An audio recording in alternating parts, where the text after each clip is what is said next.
Che non si faccia fare la fine alle BCC delle popolari.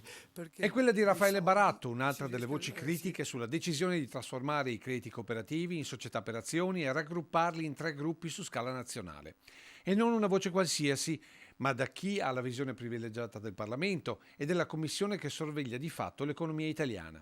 E il paragone con Veneto Banca e Popolare di Vicenza arriva da un onorevole toccato personalmente dalla vicenda e che ha visto proprio le società cooperative a responsabilità limitata, quali erano le banche venete, a subire l'imposizione della trasformazione in SPA, che comunque non le ha salvate dalle liquidazione coatta amministrativa.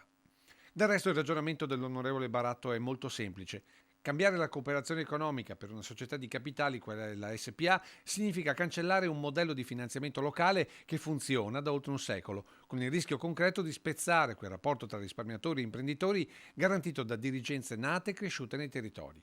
Ma il parlamentare va oltre, criticando la scelta di 3 grandi gruppi nazionali. In un caso, troppo lontano dal Veneto e troppo vicino a Roma. Negli altri 2, perché aver permesso al Trentino di organizzarsi autonomamente e non al Veneto o alle altre regioni.